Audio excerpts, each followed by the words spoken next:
What do you believe?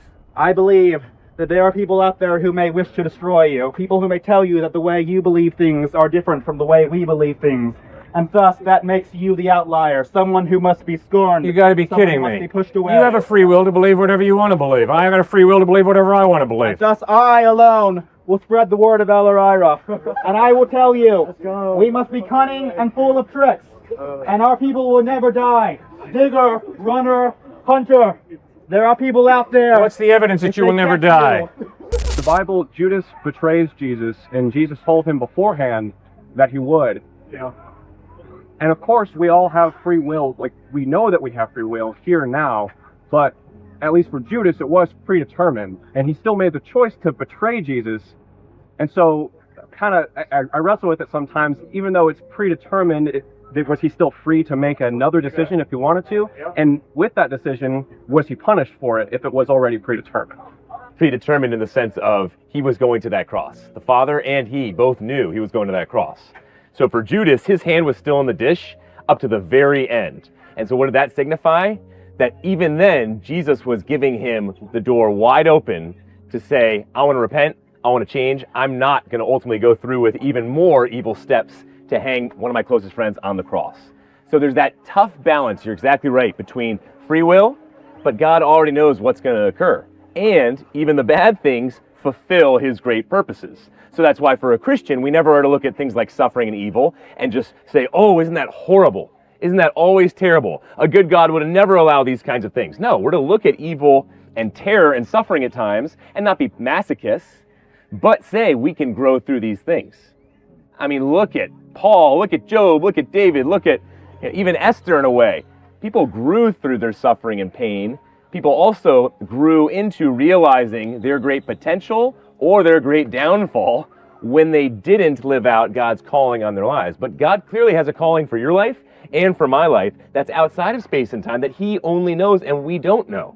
And so he's not going to will us in the sense of turning us into robots or puppets on a string for him to decide exactly what step we're going to take. He's going to give us free will, but he knows what we're going to do. I don't know. It's like he knows what free choice you're going to make, I guess, if that's... Oh, let me give you two more then. In Isaiah, you have King Hezekiah. He wants to live longer, and he's sick. And God says, all right, I'm going to grant 15 more years to your life, but you have to bandage your own wounds. So I'm not just going to fully heal you, and I'm just going to give you these years all by myself as the great healer. He said, no, I will heal you, add years to your life, but you have to get up off your duff and actually go about the proper medical practice to extend your life. Or Acts chapter 26, you have Paul with the great shipwreck, and God says, the ship will be saved, but you must keep the pagan sailors from not getting into the lifeboats and taking off. Or, the implication is, it will perish. So there's, throughout the text, it's fascinating to your tough point. I can't fully get my mind around it either, and yet there's no contradiction. It just shows how does an omniscient, omnipotent God work with limited human beings who are not omniscient or omnipotent, that's for sure, in such a way where it's the combination of you have free will, but at the same time, God's sovereignty is very much still in control. Maybe it's just something we can't understand. Maybe something that's like... Are you okay with that or not okay with that? Are you okay with mystery when it comes to God? Yeah. Or you're not okay with mystery? I mean, I guess I have to be okay with it. Yeah. But... Are you okay with mystery in the science lab? No. You're not okay with mystery in the science lab? No. You do everything you can to avoid, X factor, the kind of random variables. You do everything you can to keep it controlled.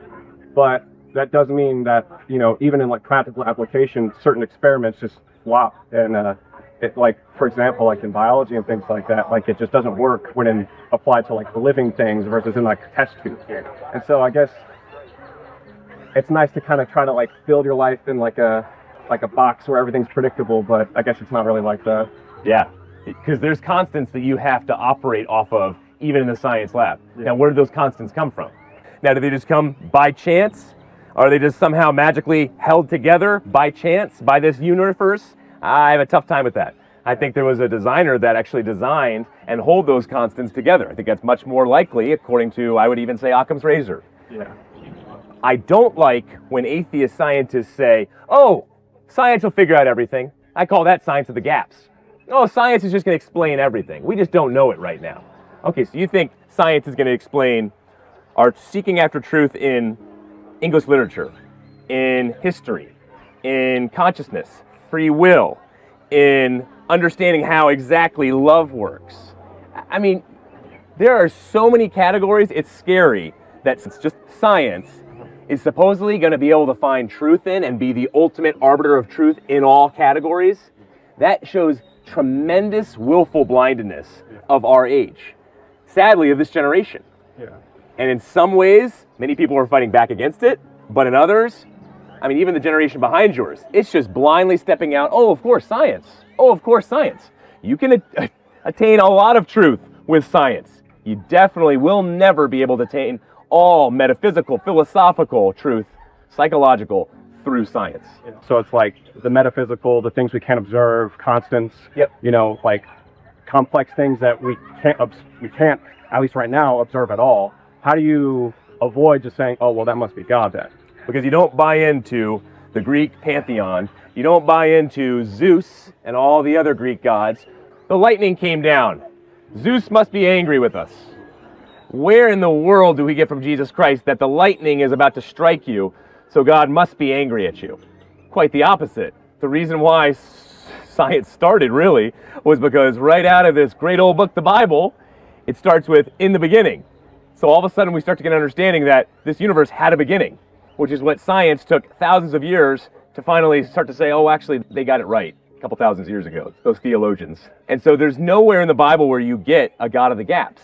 See, people who don't understand the Judeo-Christian God, they'll straw man and they'll say, oh, obviously, just like the Greeks, just like all the other ancient religions, there's the God of the gaps where, you know, there must somehow have been this God who was angry with you. And that's why you're suffering. You know, shame and honor culture teaches that. And science will help that person figure out one day that, no, there's physical and mental breakdown in the body, and that's medical. It's not a God issue. Okay, well, nowhere in the Bible. That's why Galileo said that the Bible teaches us how to go to heaven, not how the heavens go. Because it's not talking about how do we figure out from a scientific perspective how things work. No, that's evolution, that's process, but the Bible is talking about something way greater, and that's meaning, purpose. Where did I come from? Why am I here? Where am I going? Salvation, what does that look like? And then if you're going to go all the way back to Genesis, it's origin, not process. Science is ultimately processed through evolution, but this is a philosophical question, not a scientific one, origin. This is the scientific one, which is process. I'm not Christian, but I really want to be, which I know is a weird stance to take, but I devote a lot of my time to trying to pursue it in the best way possible. But I do have a hard heart, as you said before, and when reading the Bible, sometimes there are some things that I'm a very skeptical person, and sometimes there are some things that turn me away, repulse me, as you said. But I still at the end of the day, I really want to be a Christian. I think I'd be a much better person. Yep. And I believe in most of the things Jesus says. Yeah. But there's still that thing. What are my next steps? Well, first off, there is no selfishness in your question. And I think God created you with a drive to get beyond cancer, to be healed, to not play in traffic on I-95, but actually to seek after life. There's nothing selfish in that. God created you to live, and not just you to live selfishly, like you said, but to actually want to reach out to other people and give them chemotherapy in order to heal their cancer. So there's nothing innately selfish about that question. That's human, and that's a healthy desire to live, not to die. Satan's the destroyer, right? He's titled the destroyer, so he wants you to die. And for me as a person, outside of something like manic depression, if I'm wanting to die and just live for myself in a nihilistic kind of way, I believe that's selfish instead of wanting to serve others and glorify God. And so my question back to you is, why do you want to become a Christian so badly? And then secondly, what is really holding you back specifically? There are, I can admit fully that I'm a sinner. There's some things that in my life that on my own I can't work through. I can't work through that sin on my own. Yeah. I believe in a higher power, and I feel it's called out to me as the Christian God. But the things that my biggest questions are a lot of the times with the Old Testament. There's some things that I question. There's a lot of questioning moments for me. In terms of all loving, the New Testament is very palatable for me. I can read that and I can be I could be a Christian tomorrow. And I have these moments where I'm I could devote myself to Jesus now, but then there's that, questions, like the skepticism that just holds me back from that final step, I guess. Yep. All right, great question. I would encourage you, one, to doubt your doubts. Well, if I'm doubting God's existence or his love because he allows suffering, okay, well, where's that doubt coming from in the sense of, well, who are we to say God doesn't have a good reason to allow certain types of suffering? We know many good reasons come and are connected ultimately to suffering. Good things can come from suffering. See how you doubt your doubts? So for me recently, I was just teaching yesterday on, oh boy, here we go, daddy brain. What was I teaching on yesterday? The second coming, right. But what, okay, Mark chapter 13, thank you, Dad. Mark chapter 13, where it talks about Jesus saying, atheists will come at us for this. And say, oh, see, it was about this generation, because Jesus said this generation will not pass away until these things happen. And it sounded like his return. But you get into verse 30 there, Mark 13, verse 30, and you go back to verse 4. See, atheists are going to push you on this one. And this rattled my faith. But I didn't doubt my doubts, and it didn't push me to go search further. See, that's the problem. I just let this doubt hang here, and I thought, wow, maybe this whole thing isn't real. You simply go back. And Jesus is explaining to the disciples early on in verse 4, these things, two of the most important words in all the Gospels. These things, what is he saying? Titus, the Roman general, would come and sack Jerusalem. Within 37 years of that teaching, so within the lifetime of those, majority of those who were listening, that occurred. It was not these things, my return, and he was wrong. You see that as an example? What are your doubts? And are you doubting in such a way where you're doubting those doubts rather than, I have this doubt and, oh, this is going to rattle my faith yet again. The earth, is it 6,000 years old? Does the Bible say that? That's going to rattle my faith. Oh, slavery, is that going to rattle my faith? You see what I mean? You got to slow down and say, okay, is there something to this? Or am I getting hoodwinked by my own overthinking or by this other atheist? But I love that you want to come to the faith partly because you want to get through certain repetitive sin. And that Tony Robbins and that Goggins and that, back to sweet Oprah, and others can give us a nice Band-Aid for our issues, but we see that they can't solve ultimately our real issue, which is a heart problem. It's only a Band-Aid. And so Jesus Christ would be the most reliable figure, I believe, out there who claimed to be God, who pulled off proving to be God through the resurrection. And so he has the answer to your deepest needs. We're very similar to Adam and Eve. Adam and Eve had a problem. They understood God's moral laws to be a way to stifle our freedom. Adam and Eve wanted to be free. I want to be free. You want to be free. Free to do it according to our own dictates, according to our own definition of what will bring us real happiness. So what they did was they busted through the boundary that God set up. And that's sin. It all comes down to, is God really good? Does he really want your best and my best, or is he out to rip us off, to give us a boring, dishwasher, dull life? No. Jesus Christ revealed God is good. You can trust him.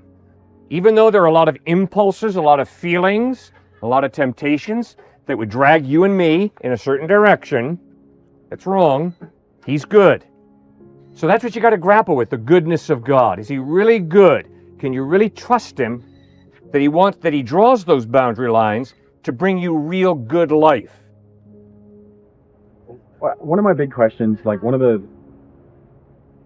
things that like intellectually holds me back, because Yes. I think without being fully like saved by Christ, the thing that's going to hold me back is my own like intelligence, my own doubts. One of the big things for me is like reading Genesis was hard. Reading Yes. Genesis was very hard because it goes against everything that I've ever read. Like evolution is something that like is proven to me, and it like stated against that. And I know there's some Christians that still believe in evolution, but I didn't know what to do with that or what to take. You bet. Sir, it's real simple. Is there any science in the Bible? No. Then is it possible for science to contradict the Bible? No. No way. There is no biology, no chemistry, no physics, no zoology, no astronomy anywhere in the Bible. Therefore, the person who says to you, the Bible contradicts science, either hasn't read the Bible or they have a very inaccurate definition of science. What is science? It is the study of process. Is there any study of process anywhere in the Bible? No, it does not exist. What does contradict the Bible is a particular philosophy of science that says, behind the process, there's no intelligent mind. That is not science. Science has nothing to say in answer to the question, is there an intelligent mind behind the process or is there not? And it is frank intellectual dishonesty to say the Bible contradicts science, because there's no science in the Bible to contradict 9th century science, 15th century science, or 21st century science. I am very inspired by what you come here to do today, to speak about a book that has changed your life and that you live by the teachings of every day. And I'd like to name another book which has taught me much the same. Everybody, this is Watership Down by Richard Adams, and within it, it contains the word of the father of all rabbits, El-Ira, and how he tricked the sun god Frith. You see, at the beginning of time, when the sun god Frith was giving his gifts to all of the animals. Why do you believe there's a sun god? I don't believe there's a sun god. You just talked about a sun god. I don't believe any of this, but what I believe is Well, what what it do you has believe? to say. What do I you believe believe? what it has to say. What do you believe? I believe that there are people out there who may wish to destroy you, people who may tell you that the way you believe things are different from the way we believe things, and thus that makes you the outlier, someone who must be scorned. You gotta be someone kidding who must me. be pushed away. You have a free will to believe whatever you want to believe. I have a free will to believe whatever I want to believe. Thus I alone will spread the word of El-Ira, and I will tell you, we must be cunning and full of tricks, and our people will never die. Digger, runner, hunter. There are people out there. What's the evidence that If you will they never catch die? you, they will kill you. What's the evidence you will never die? First, they must catch you, and I need not evidence. I merely need to have Thanks. faith. There you go. Blind, uneducated faith.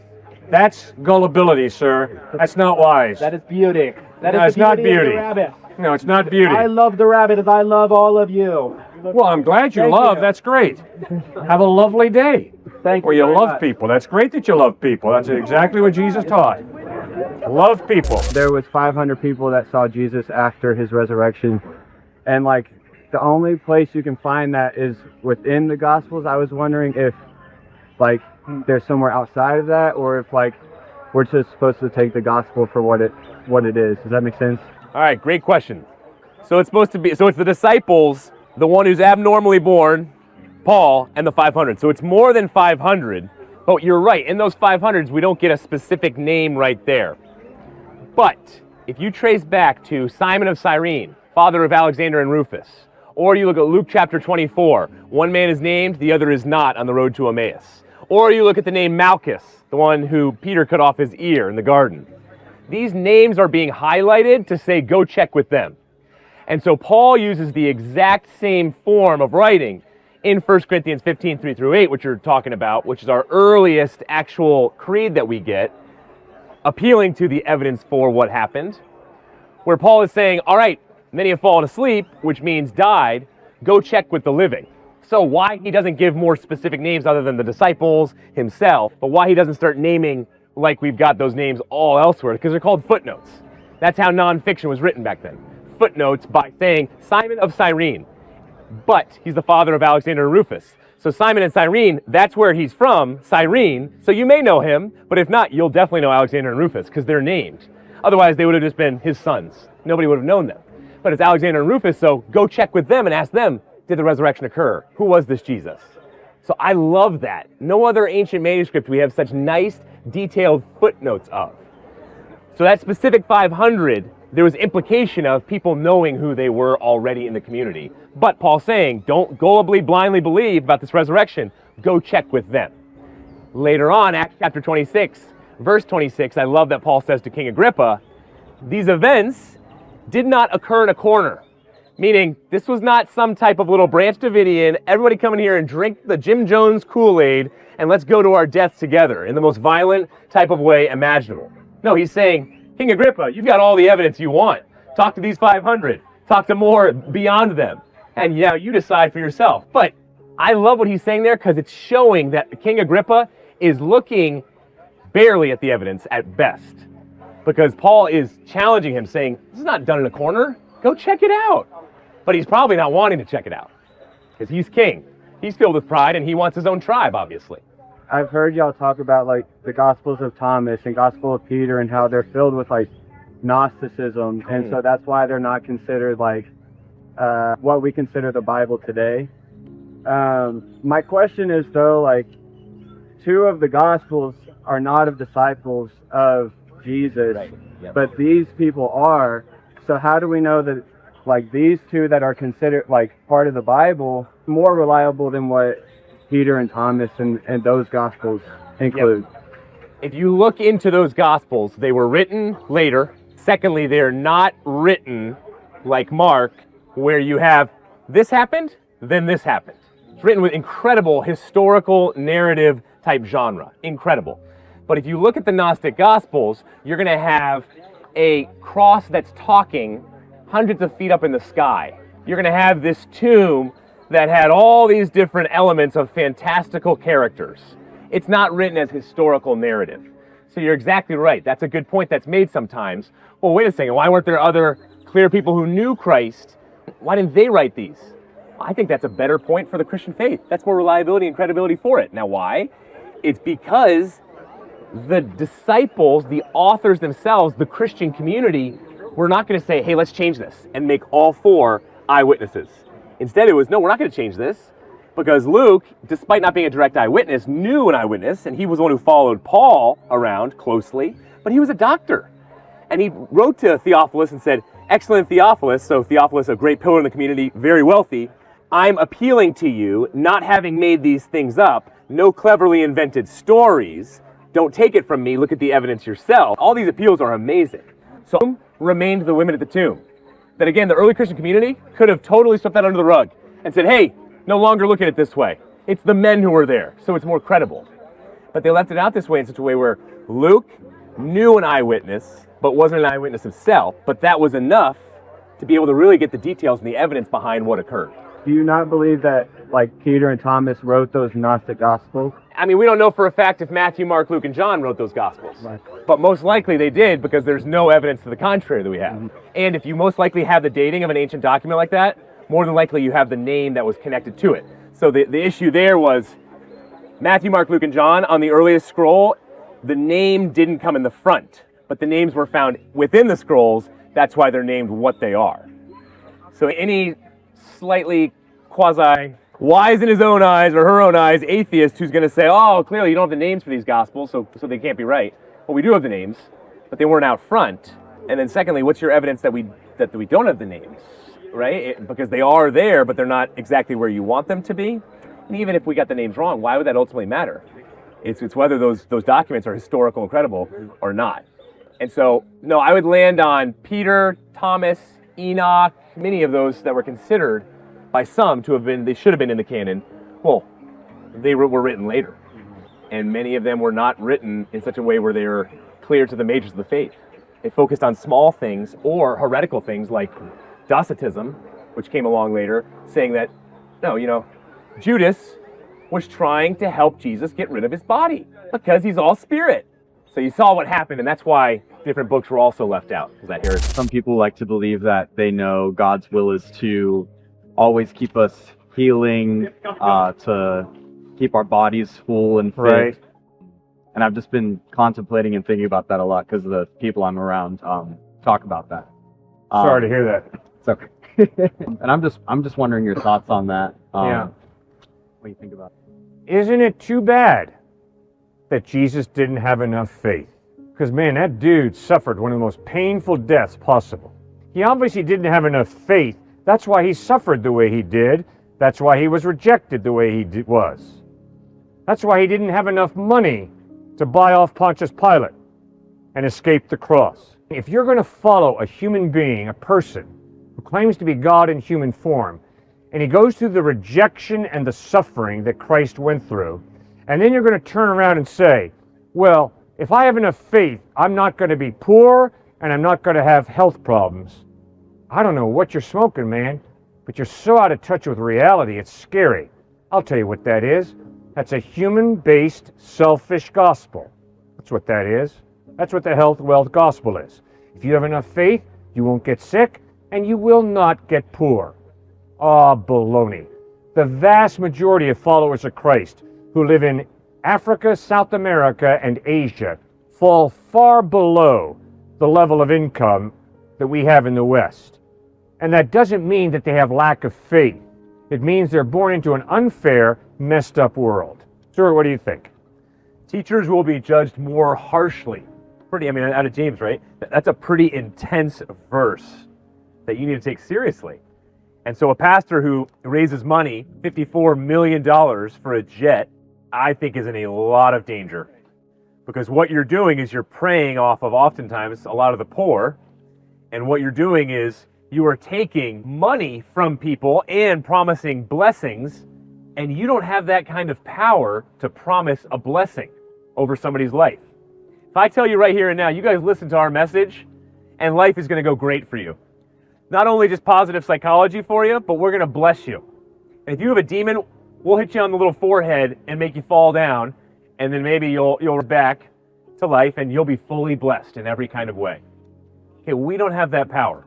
And every single person who claims to have that power, I am tremendously skeptical of, and I hope you are as well. So we see this preying on the poor, preying on those who are suffering all the time in order to fill their pockets. They say, like, it is God's will heal, God's will to, like, for you to prosper and such. And to extent, they're not wrong. Yeah. But they, like you said, they abuse it. Sure. Everybody wants this place to look more like heaven will be. And we are supposed to. See, everybody thinks heaven is just totally different dimension, which is true, but it's a totally different dimension in the sense of we are going to be somehow picked up by the angels and transported to this other realm. No, that's not the case at all. This isn't Dune or something like that. What's going to happen is the earth will be redeemed and created anew right here, and we will have relationships. So yes, blessings, making each other grow in character, all of that is important and good. And you don't want to be somebody like the pillar saints who would sit on top of poles sticking up their butts for days at a time in order to deny themselves and definitely not accept any type of blessing in order to somehow get closer to God. So no, prosperity gospel and self-flagellation to get closer to God, neither of those are true. Jesus Christ did come to heal. All of his miracles were for a purpose. See, that's the difference between Christ's miracles and, say, Egyptian miracles back then. Egyptian miracles and other civilizations were claiming miracles. They were magic tricks, typically. Jesus' miracles were to bless, to heal, to change people. And they weren't supernatural. People always say, oh, miracles are so supernatural. No, they're restoring nature to what it's supposed to be. So they're very natural. So see, that's the whole deal over, it's not about self-flagellation. I'm going to deny myself. I'm going to live out a type of my calling to be poor in every way, just give everything away, and I have a family, and they're going to starve to death or live a horrible type of life. No, I don't think Christ calls you to that. And I definitely don't think he calls you to a type of prosperity gospel. So understanding, yes, we will have blessings, we follow Christ, but you will suffer greatly as well.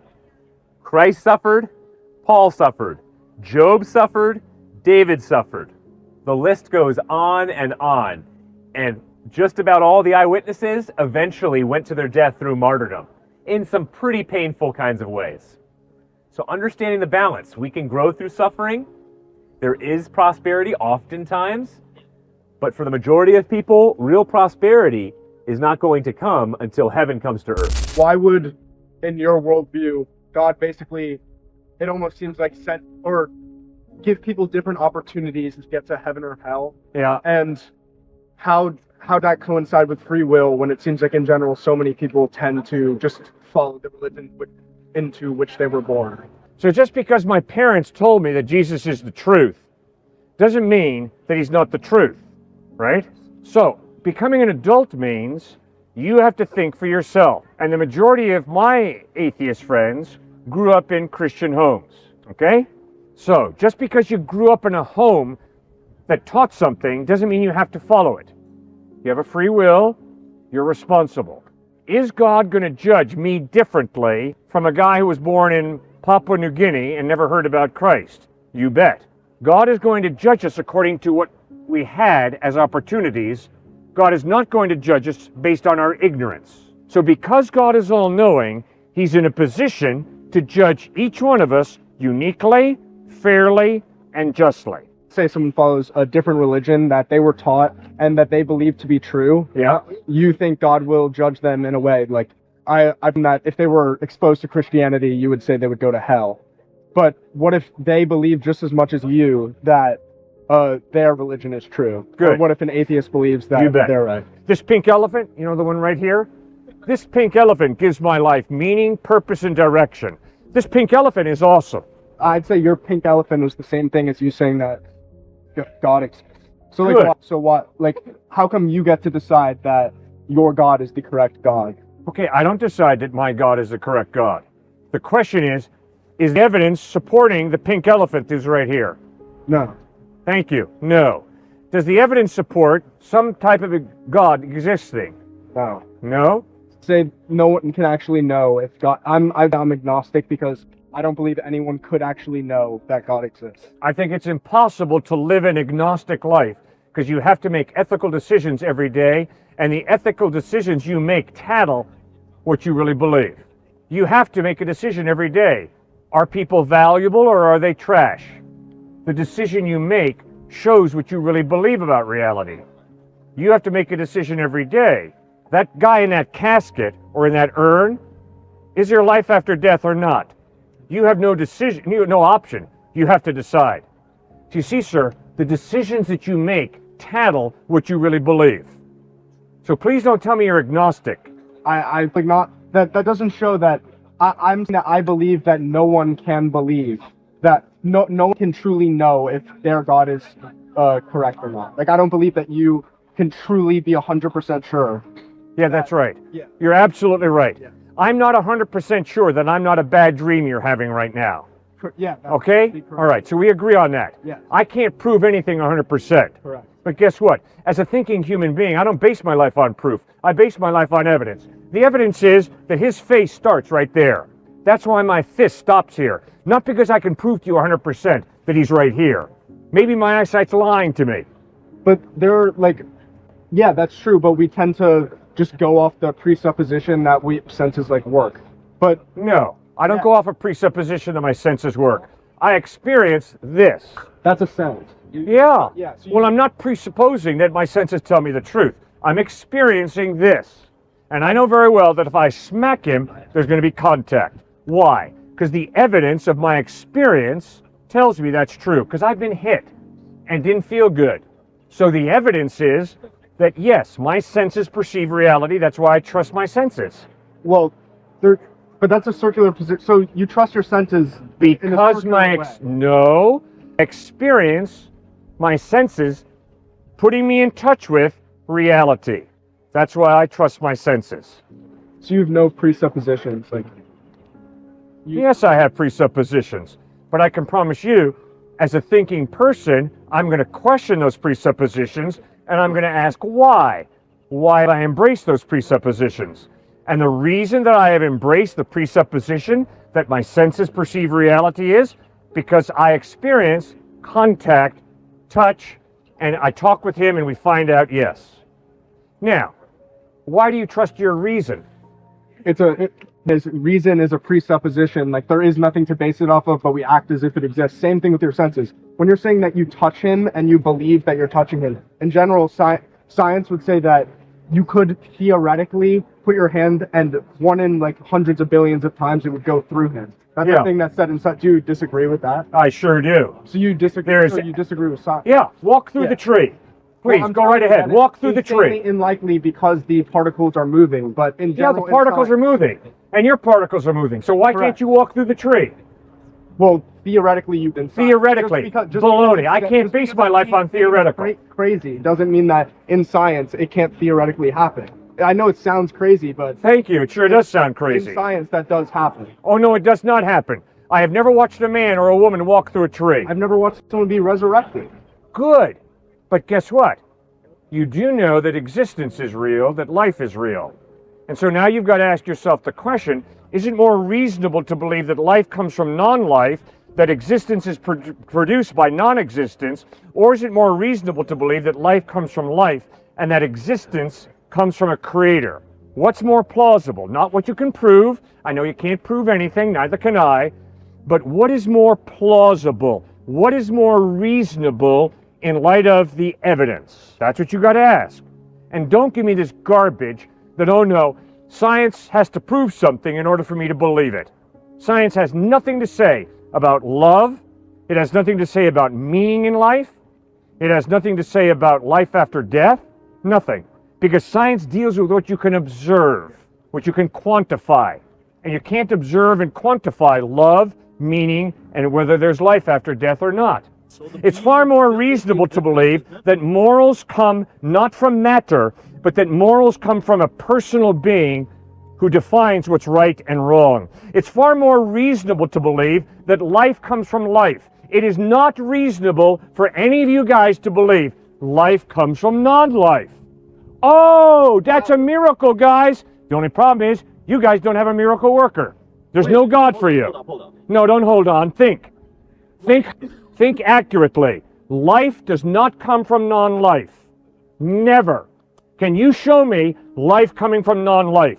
And yet you guys believe in a miracle. No. Life comes from non-life at the inception. We believe in low probability things. Oh, baloney. Low probability did not make him. Yes, it did. No, it did not. Actually, that's 100% what happened. No. He has a mom and a dad. He has a mom and a dad. He doesn't have low probability made you, buddy. Aren't you lucky, a sucker? This is like the craziest argument ever. I think you are a little bit crazy. I think you are. Think about this. Genetics. Genetics? Yeah. What is the probability of his exact genetic code happening? 100%? Sir, you're making a classic mistake of the observation of different sperm and different eggs. Gosh, what's the probability? That doesn't create anything. That's a statistical fact, okay? But that doesn't create him.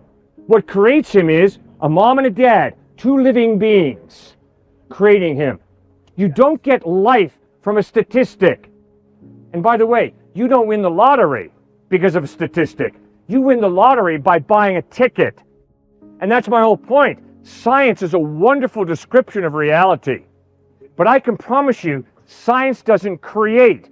Science describes creation. It describes life. Bravo. But you can't say science made this guy. No, science didn't make him. So God made humans, right? Yeah, God made humans. Why did he give them leukemia, though? He didn't.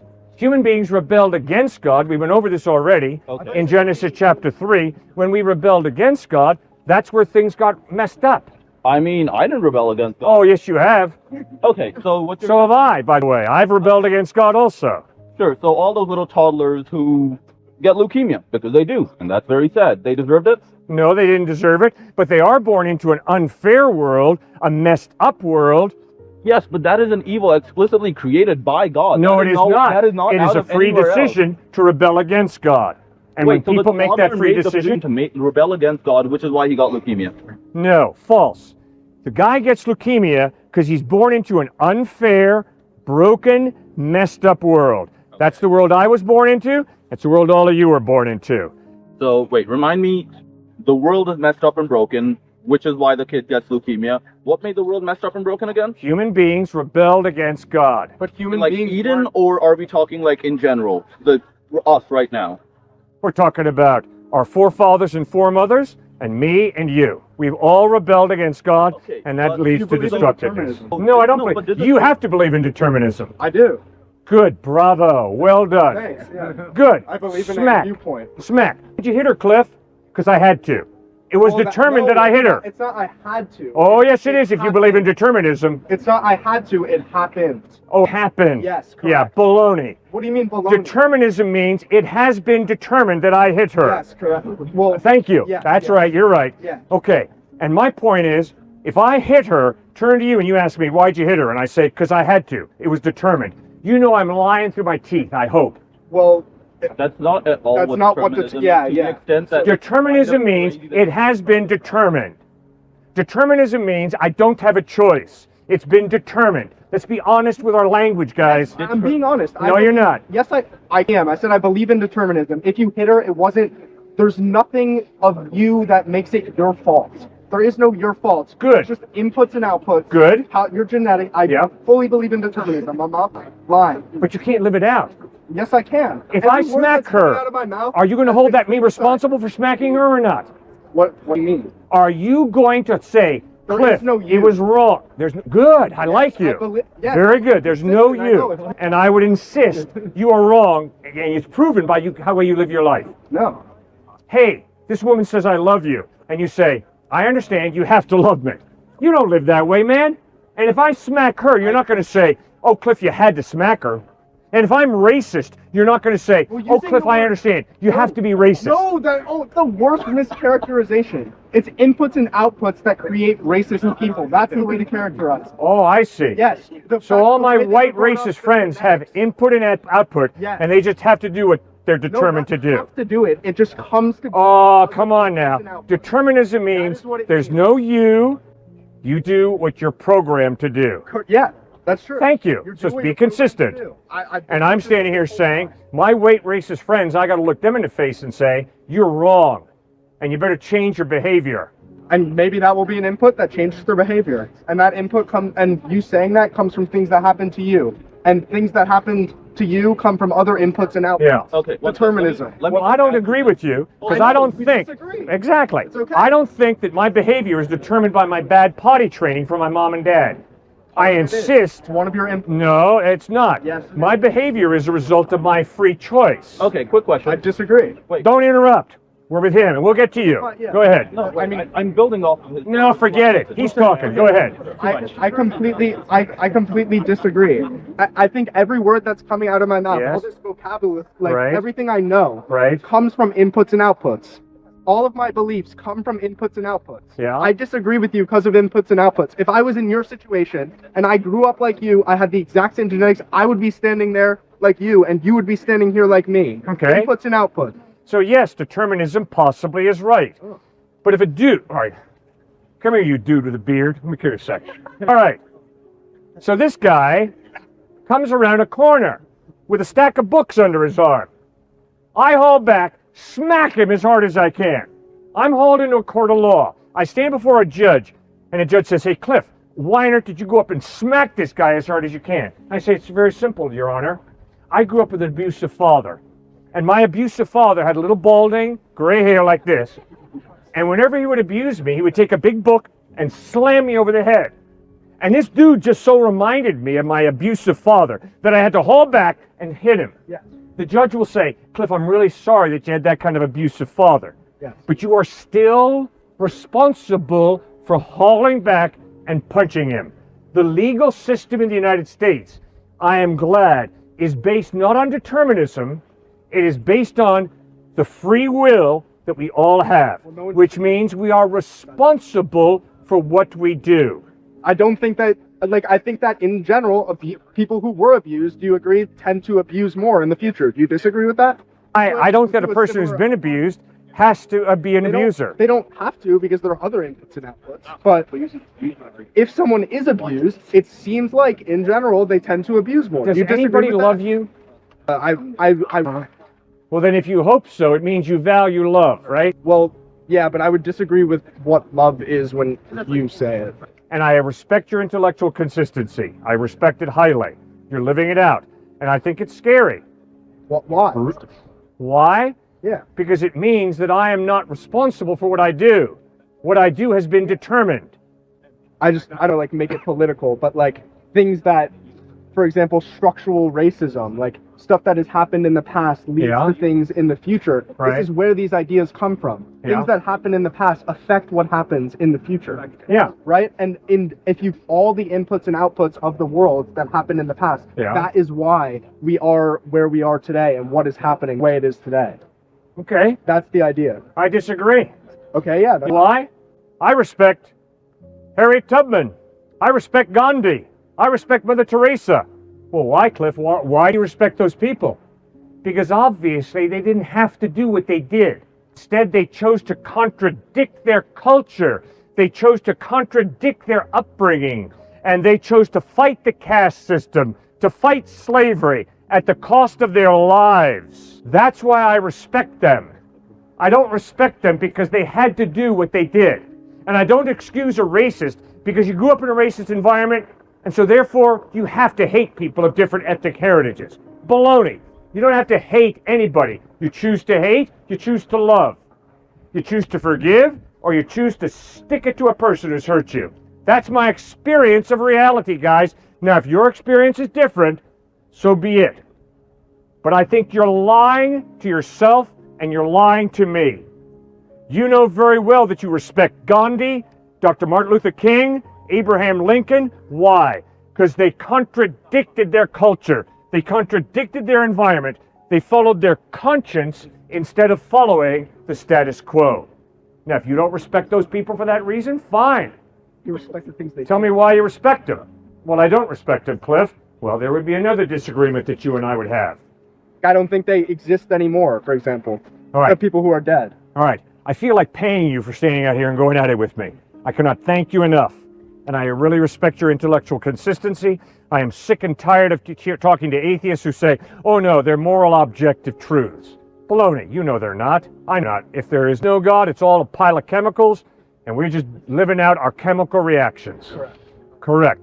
Except when you go home tonight, you can't treat your roommate that way, and you can't treat the woman you're dating that way unless you want to blow up your relationship fairly fast. What do you mean? When I go home and I do the things I do, it's because of inputs and outputs. When I treat someone well, it's because I've been taught to treat people well.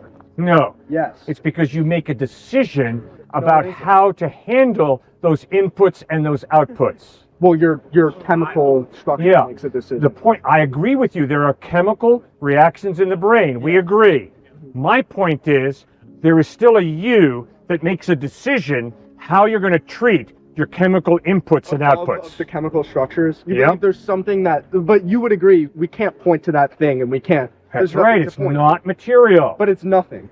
There is no. It is very real. Not material. There's to this. Oh yes, there is. No, there.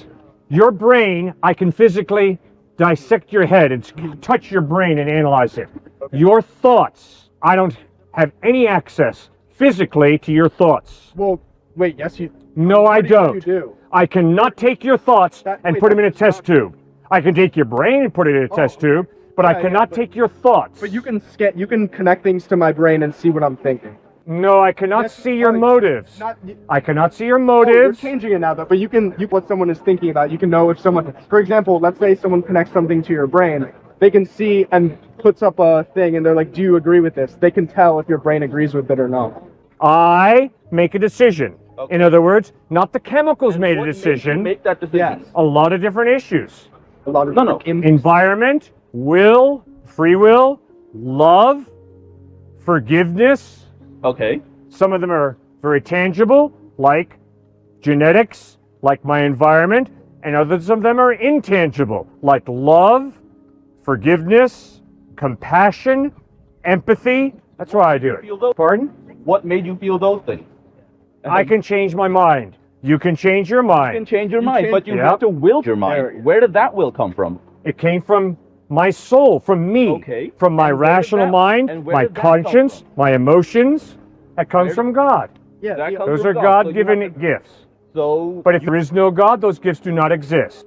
They're no part. It's not. My will is part of my soul, an intangible soul that I have because God made me a body, yes, chemicals, yes, but also a soul, intangible consciousness. Okay. For the sake of contradiction, let's assume there's a soul, right? This soul wills something, right? It wills you to want to consume alcohol. It wills you to want to go outside. It wills you to study your calculus homework. Some part of you wills it, and then that happens. Some part of your soul, some part of whatever intangible sense. Thank you. It has been willed, right? Thank you. You do what you will, yeah. And if you want to change that will, part of you needs to will that, right? Part of you? Soul, in sense. All right, the free will that we have chooses to do that. Yeah. So, if you choose to do that, you chose to do that because of something else, right? Like if I wanted to stop consuming alcohol, I had to want to not consume alcohol. I chose to think through the consequences of What alcoholism. made you want to will through the consequences? What made what? What made you want to look through the consequences of consuming alcohol? Because I got some buddies who are alcoholics. Okay, so I saw how they destroyed themselves through their alcoholism, and I decided I don't want to go down that path. And I got other buddies who crammed too much fat into their bodies and their arteries are clogged. And I decided I'd like to see my grandchildren get married. So I'm not going to put cholesterol into my body. so what you're saying is that it's something outside of you.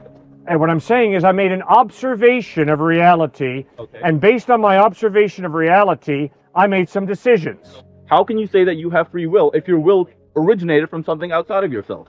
Because we've gone over this, and you're not listening. I I told you're you not. flat out, your will is a gift from God. Yes. I didn't create my will, you don't create your will. We're born with it. We're born with a conscience, we're born with a rational mind, we're born with a will. Those are gifts that God has given every single one of us. Okay. Now the question is, how are you going to use those gifts?